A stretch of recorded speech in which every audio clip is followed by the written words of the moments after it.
जय हिंद साथियों। मैं आर के स्वामी आप सभी का स्वामी क्लासेस फाजिल्का के इस प्लेटफार्म पर स्वागत करता हूं।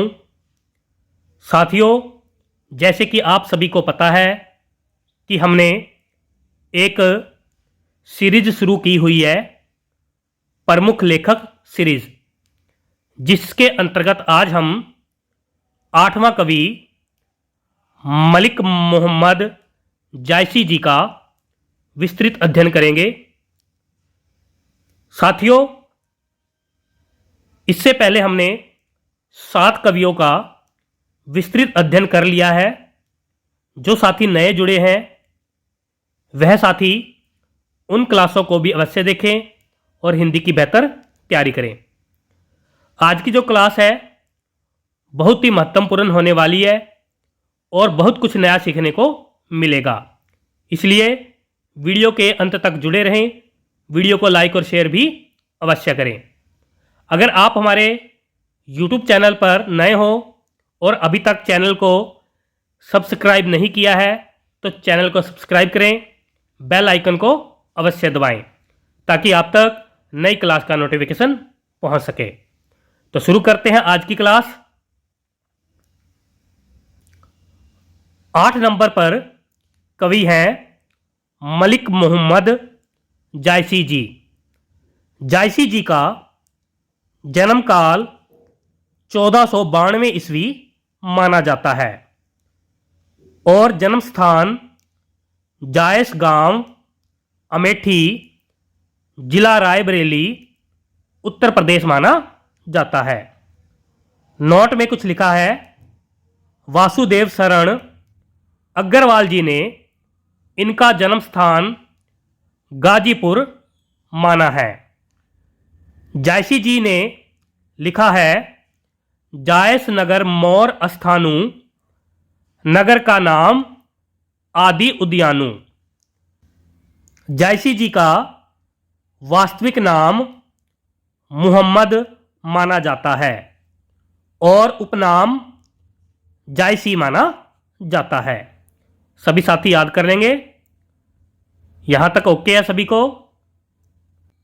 जायसी जी का जन्म काल 1492 ईस्वी और जन्म स्थान जायस गांव, इनका वास्तविक नाम मोहम्मद और उपनाम जायसी जी माना जाता है। आगे देखते हैं। जायसी जी का मृत्यु काल 1542 ईस्वी माना जाता है और मृत्यु स्थान अमेठी माना जाता है। इनके गुरु का नाम शेख मोहिदी या मुहियुद्दीन माना जाता है। नोट में कुछ लिखा है, मलिक शब्द एक उपाधि का परिचायक है जो उन्हें वंश परंपरा से प्राप्त हुई है। परंपरागत अनुसार जायसी जी अरब देश के वासी थे। जायसी जी शेर शाह सूरी के समकालीन माने जाते हैं, यानी कि जायसी जी शेर शाह सूरी के समकालीन कवि थे। जायसी जी सूफी काव्य या प्रेमाश्रयी काव्य धारा के प्रतिनिधि कवि हैं। सभी साथी याद कर लेंगे।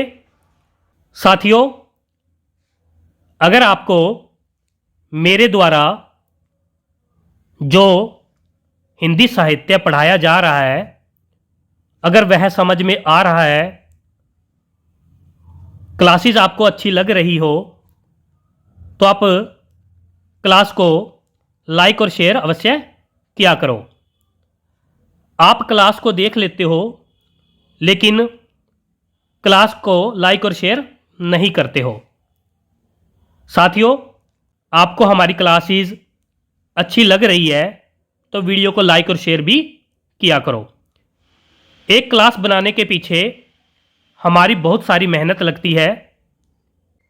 आप ज़्यादा से ज़्यादा साथियों को हमारे चैनल के साथ जोड़ें और उन्हें कहकर चैनल को सब्सक्राइब करवाएं।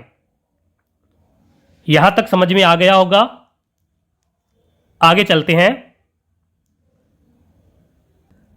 जायसी जी को प्रेम के पीर या हृदय कैसा कोमल का कवि कहा जाता है।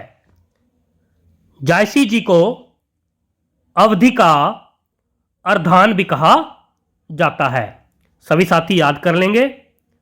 जायसी जी को अवधि का अर्धान कवि भी कहा जाता है। आगे देखते हैं। जायसी जी की प्रमुख रचनाएं। साथियों, जायसी जी की रचनाएं अक्सर परीक्षा में पूछी ही जाती है, इसलिए ध्यान देंगे। नंबर 1 पर है पद्मावत, जिसका रचना काल 1540 ईस्वी माना जाता है। नंबर 2 पर है अखरावट। नंबर 3 पर है आखिरी कलाम। नंबर 4 पर है कहरनामा। नंबर 5 पर है कन्हावत। नंबर 6 पर है चित्ररेखा, जो एक सुखांत प्रेम काव्य है। नंबर 7 पर है मसलनामा, जिसमें ईश्वर भक्ति के प्रति प्रेम निवेदन है। सभी साथी याद कर लेंगे। यह सातों रचनाएं जायसी जी की बहुत ही महत्वपूर्ण रचनाएं हैं। यह रचनाएं अक्षर परीक्षा में पूछी ही जाती है। आगे देखते हैं। पद्मावत, इसका रचना काल 1540 ईस्वी या 947 हिजरी माना जाता है।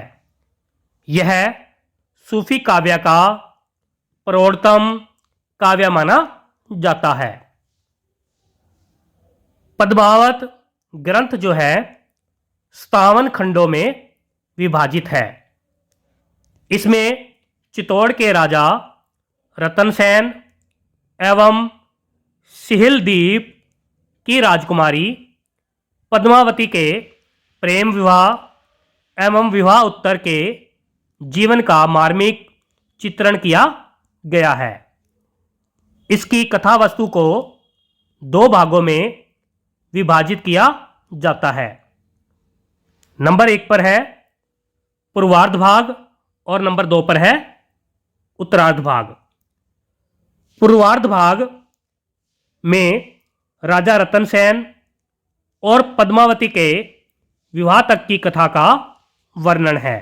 यानी कि पद्मावत के पूर्वार्ध भाग में राजा रतनसेन और पद्मावती के विवाह तक की कथा को शामिल किया गया है।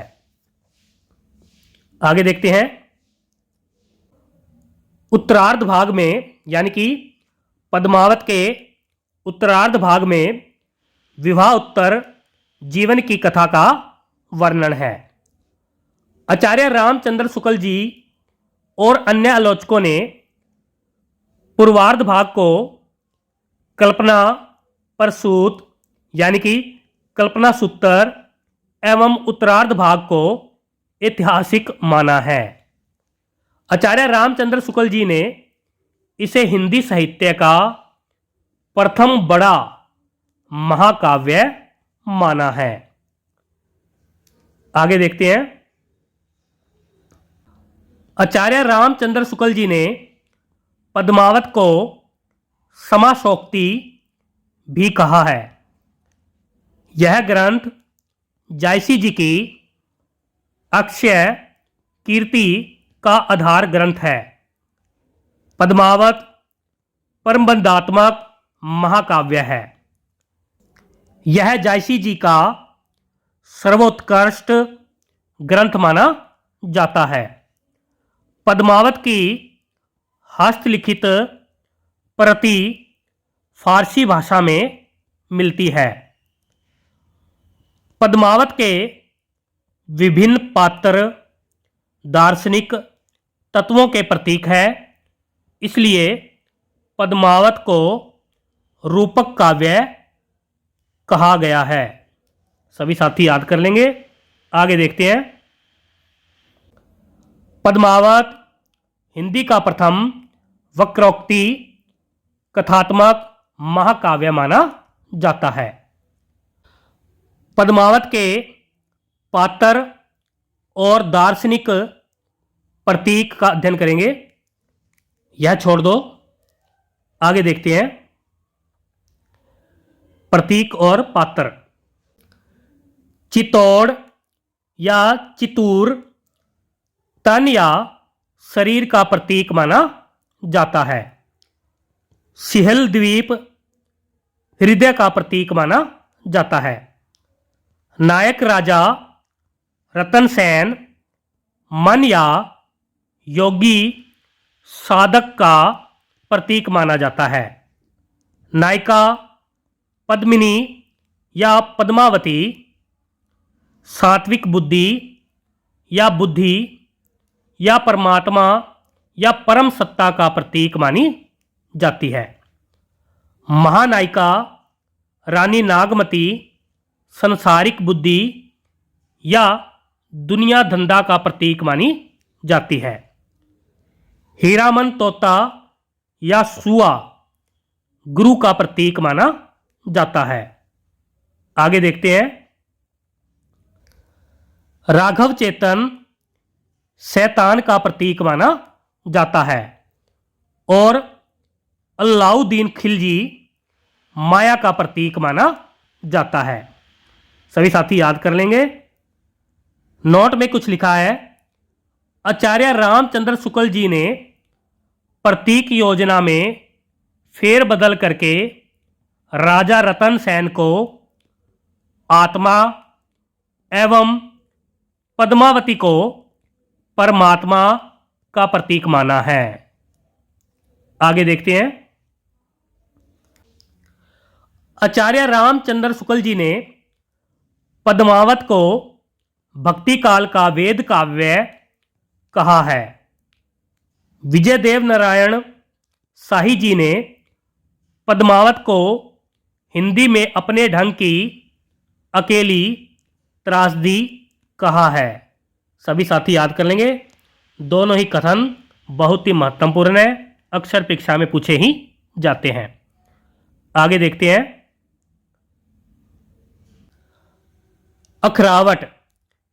इस रचना में देवनागरी वर्णमाला के एक एक अक्षर को लेकर सिद्धांत भरी तत्वों से युक्त चौपाइयों और सूफी मत के सिद्धांतों का वर्णन मिलता है। सभी साथी याद कर लेंगे। आगे देखते हैं। आखिरी कलाम। इस रचना में रोजे कयामत के दिन का वर्णन किया गया है। इसमें प्रलय से संबंधित कथा का वर्णन मिलता है। सभी साथी याद कर लेंगे। आखिरी कलाम जायसी जी की बहुत ही महत्वपूर्ण रचना है। आगे देखते हैं। कहरनामा। इस रचना में आध्यात्मिक विवाह की चर्चा का वर्णन मिलता है। यह कहरवा शैली में लिखा गया है। यह काव्य लोकगीत कहरवा की लोकधुन पर आधारित है। सभी साथी याद कर लेंगे। कहरनामा जायसी जी का बहुत ही महत्वपूर्ण ग्रंथ है। सभी साथी याद कर लेंगे। साथियों, ये थे जायसी जी के बारे में बहुत ही महत्वपूर्ण तथ्य जो कि अक्सर परीक्षा में पूछे ही जाते हैं। आशा करता हूं कि आज की इस क्लास में आपको बहुत कुछ नया सीखने को मिला होगा। इसी प्रकार से निरंतर अध्ययन करने के लिए चैनल को सब्सक्राइब करें, बेल आइकन को अवश्य दबाएं। अगर आपने हमारी पहली वाली क्लासेस नहीं देखी है तो आप प्लेलिस्ट में जाकर उन क्लासों को भी अवश्य देखें। तो मिलते हैं अगली क्लास में, तब तक के लिए जय हिंद।